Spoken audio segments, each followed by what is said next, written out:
안녕하세요. 커먼아인입니다. 새해 결심으로 1월은 금주 또는 절주하는 분위기가 있죠. 저도 그렇습니다. 드라이 제뉴얼이라는 1월 한 달간의 금주 문화가 있는 나라들도 있을 정도인데요. 미국 여론조사 업체 갤럽에 따르면 2023년 7월 미국 성인의 62%가 술을 마신다고 답했으며 38%는 전혀 마시지 않는다고 했네요.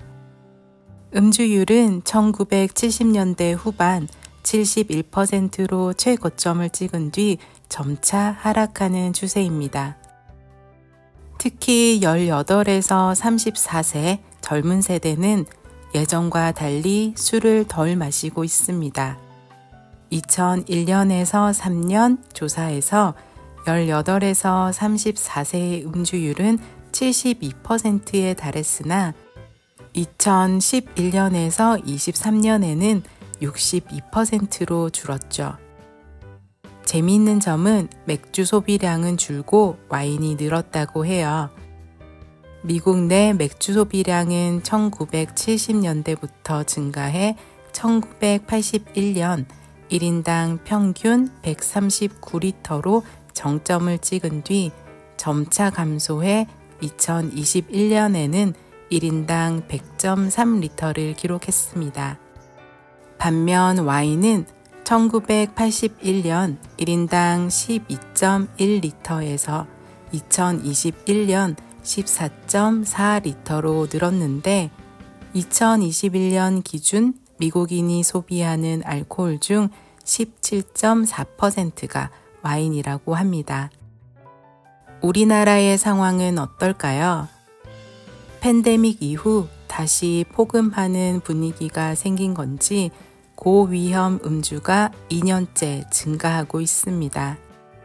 질병관리청에 따르면 작년 우리나라의 고위험 음주율은 12.2%로 이는 최근 1년간 한 번의 술자리에서 남자는 7잔 이상, 여자는 5잔 이상을 주 2회 이상 마신 비율입니다. 고위험 음주율은 코로나 이전의 13에서 15% 수준이었고 코로나 직전인 2019년에는 14.1%였는데요. 코로나가 본격적으로 유행한 2020년에는 10.9%로 확 떨어져 최근 15년간 가장 낮은 수치를 기록했습니다. 그러나 단계적 일상 회복이 시작된 2021년에 11%로 반등하더니 2022년에 12.2%로 뛰었고 작년의 수치는 더 증가해 코로나 이전 수준이 될 것으로 예상합니다. 고위험 음주율이 가장 높은 곳은 강원, 충북, 충남 순이고 가장 낮은 곳은 세종으로 그 격차가 꽤 크네요. 맑고 투명하고 아름다운 색은 와인의 중요한 요소입니다. 물론 품질 평가를 위해서도 중요하지만 와인을 마실 때 색과 투명도를 즐기는 것은 애호가의 큰 기쁨 중 하나죠.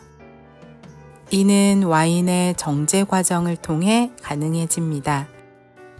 와인의 양조 과정에서 자연스럽게 부산물이 발생하는데요. 죽은 효모, 포도 찌꺼기, 주석산염, 그리고 페놀과 타닌 및 다당류 등을 포함하는 작은 분자 성분인 콜로이드입니다. 물론 천연 부산물이기에 섭취해도 인체에는 무해합니다.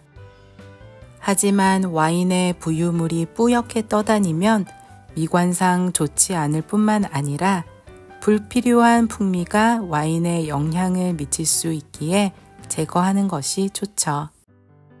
정제 과정은 침전, 청징, 여과의 기법이 사용됩니다.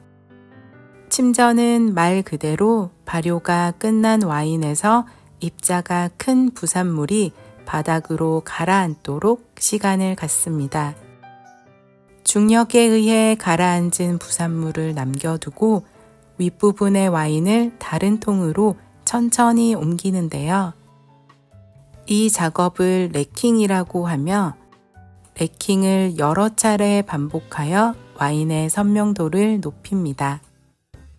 다른 과정에 비해 와인에 미치는 영향이 적어 일부 고급 와인 또는 내추럴 와인과 같은 스타일의 와인 생산자는 침전과 래킹 과정만 진행하여 정제합니다. 그리고 입자가 작은 부산물을 제거하기 위해 흡착력이 있는 물질을 사용하는 청진과 물리적인 필터를 사용하는 여과를 진행하죠.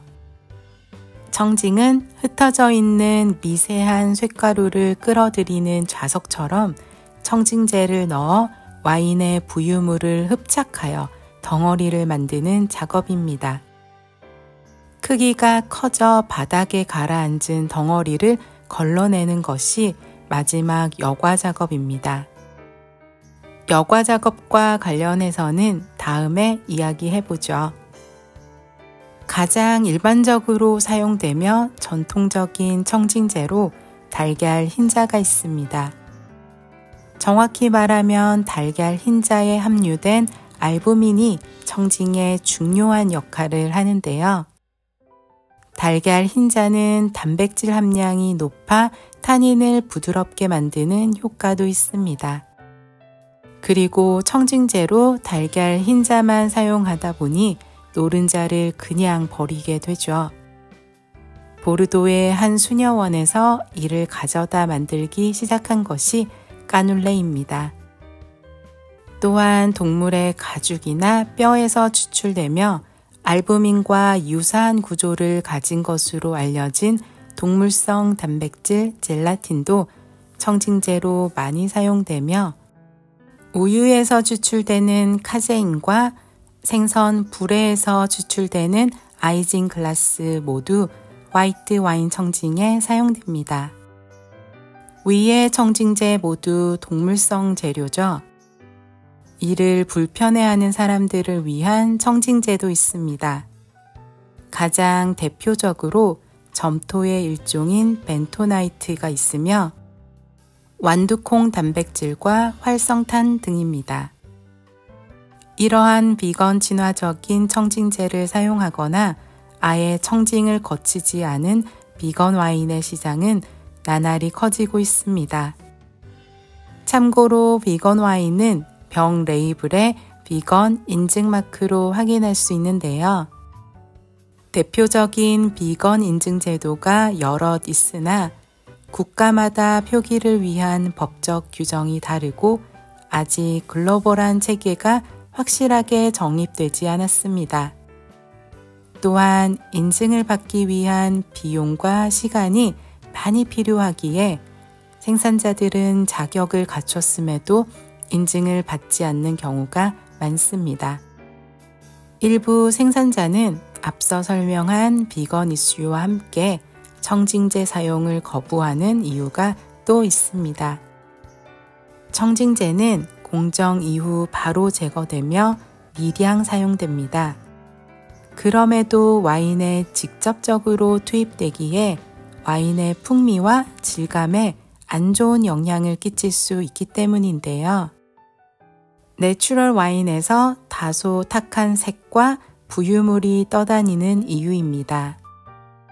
청진 역시 옳고 그름을 판단할 수 없는 와인메이커의 선택사항입니다. 양쪽 모두 뚜렷한 장단점이 있으니 자신의 취향에 맞춰 소비할 수 있죠. 오늘도 즐거운 와인 생활 하세요. 감사합니다.